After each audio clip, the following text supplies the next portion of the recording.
G'day, John from the Martins Farm. My topic today, I thought I would discuss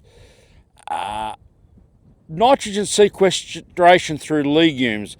Now, to keep it simple, a legume is any plant that actually fixes atmospheric nitrogen from the atmosphere into the soil. Now, just so happens that most of the air we breathe and most of the atmosphere, I think it's 76.5% nitrogen, I think, if my memory stands to be corrected. But before I go down that pathway, if you like, all plants need some basic building blocks. Now, nitrogen's technically not a nutrient, but for the ease of the argument or the explanation, we'll call it a nutrient. So you've got nitrogen, phosphorus, potassium, the main three. We want to keep it simple: nitrogen, phosphorus, potassium. Most farming systems have to import your nitrogen, your phosphorus and your potassium onto the farm. But nitrogen's one of those elements, if you like, that our plants require, all plants require, that we can, as farmers or horticulturists or even people in the garden for that matter, people who have gardens for that matter, is something you can get for free. Now, it's not as simple as that. The process is a legume. What a legume does is, and in this case, in our pasture-based system here, is clovers. In the root systems of legumes, and in this case clovers, you have the root systems, in simple terms, have the sugars, the uptake of sugars and all that type of thing. Then you have bacteria called rhizobacteria that actually come and enter the root system and actually form little nodules or nodes, little button type of things on the root systems, if you like. The plant and the bacteria and the root systems all work hand in hand with one another. The first available nitrogen, if you like, goes to that plant, in this case, the clover. Where the system, if you like, every system is successful and depends on how far you push your system, whether you're trying to really push your system hard with high stocking rates and all that sort of stuff. It's horses, of course. A lot of people, particularly in the dairy industry, the predominant species that they grow is ryegrass, and it's a monoculture. They grow ryegrass on its own, and they feed that ryegrass with artificial nitrogen, be it urea or sulfate of ammonia or something like that. And they don't bother about clover because clover, in a yearly situation, in a total growing situation, doesn't grow as much, doesn't yield as much tons of dry matter as what nitrogen does. But you've got to look at it as a whole system approach. So a lot of people prefer just to grow nitrogen on its own, feed it with artificial nitrogen the whole time, and you're locked into importing that nitrogen off farm. And what makes this such a sort of an interesting topic, the war in the Middle East and stuff, with nitrogen having hit skyrocketed prices, and it reduced a little bit of price, but it's still very expensive. Once you're locked into a monoculture, if you don't keep up your applications of nitrogen, you're going to suffer yield losses.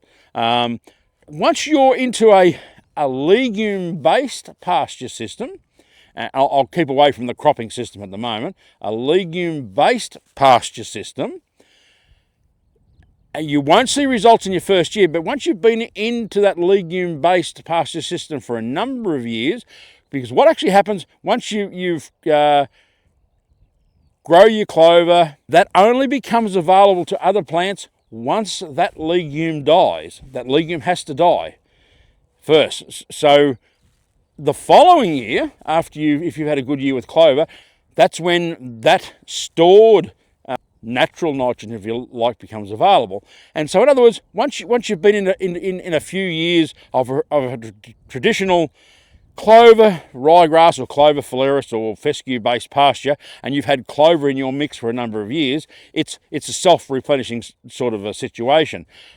Never say you don't need artificial nitrogen, because at times, even with that naturally stored nitrogen in your soil, you may need a little bit of a top-up every now and again of urea. If you put a reasonable amount of artificial nitrogen on it, and I'll say urea for argument's sake, you will have a detrimental effect on your clovers.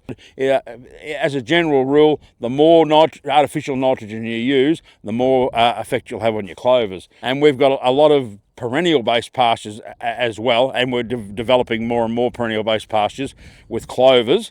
But we also have annual monoculture, Italian ryegrasses and annuals and all that sort of thing, and also cereals and stuff like that. Sometimes in a rotational system, you can put your annual ryegrasses or your cereals after a long-term clover-based pasture system and utilise that stored nitrogen after a year or so. But the key thing is we like to not ever lock ourselves into one system. Have a bit of a mix and match, so to speak. But as I say, for the sake of this topic, which I'll show you in a moment, is having a grass pasture, whether it's phalaris, fescue or ryegrass, mixed with clover to fix atmospheric nitrogen, to get it from the air into the nodules, then it dies off and then it becomes available for all the other plants the following year. Now we've got Persian clover in there, we've got Balansia clover in there, we've got subclovers in there, and medic, I should say. So, absolutely, as the season progresses, and even now, but particularly as the day lengths get longer and the plants and all the root systems and all those nodules that I start to speak develop even more, we'll be pumping a lot of atmospheric nitrogen into those nodules and eventually into the soil for next year. Bearing in mind, it's the clover that will use it first whilst it's growing, but the nitrogen being fixed into those nodules will not become available to any other plant until next year, when those nodules break down and die. Persian clover is the big broadleaf one, but as I say, you've got Balansia, you've got medics, you've got subclovers. For those who don't wish to go down the monoculture path of having a single ryegrass, fescue or phalaris-based pasture with no clovers, and those who don't want to rely on putting out artificial nitrogen, be it urea, sulfate, or ammonia or something else, you plant clover to do that for you, which is free. Most dairy farmers go for monoculture, single grass, which is normally ryegrass, and pump it with artificial nitrogen. But once you lock yourself into that monoculture system of one grass, no clovers, then you are solely reliant on importing your nitrogen. Now, there's a number of reasons why farmers do that, not only for higher overall 12-month yields of your pasture with a ryegrass, because you will, when you tally all your total tonnes of dry matter that you can produce off your soil, off your pastures over a year. But one other thing is a lot of, particularly dairy farmers these days, like to control their broadleaf weeds very well. And of course, once you add a clover or different sorts of clovers into your grass mix, then that complicates your broadleaf weed control. But as I said before, with the costs of artificial nitrogen gone through the roof due to the war, farmers, and particularly grazing farmers, not dairy farmers, but it does apply to dairy farmers as well, if you've got a certain amount of your pasture that's a natural biodiversification with clovers and ryegrasses or phalaris or whatever you grow, and particularly if you've been into that system for a number of years, well, every year you've got a reserve, some sort of a reserve of nitrogen for your grass and other plants to use the next year. Because once again, the majority of the air in our atmosphere is nitrogen.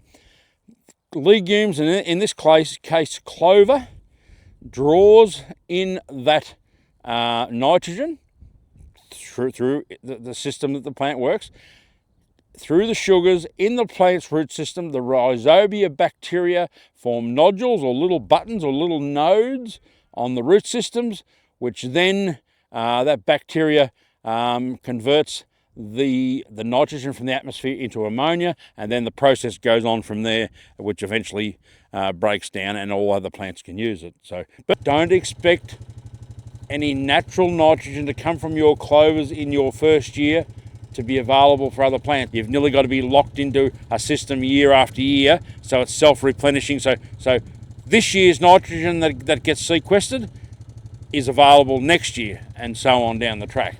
Back to this pasture, excellent pasture. Hope to graze this very soon. As I say, our next biggest problem here will be bloat. Now, when you look at that clover there. That clover there has got bloat all over it. And if I put cows in there now without any measures to prevent bloat, we would have cows dying of bloat. So always very careful to remember that situation. As I say, beautiful to see. You don't get any better stand of ryegrass and clovers there.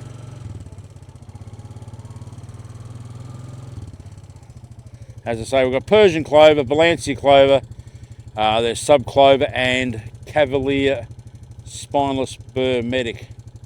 A good mix. And as I say, from now on, when the days get longer, more sun, bit of temperature, that'll be sequestering a lot of atmospheric nitrogen into that soil, ready to be used by the clover this year and by all other plants next year. Once those nodules on those root systems break down and die and make it become available for the rest of the plant. Until next time, have a good one. Catch ya, John.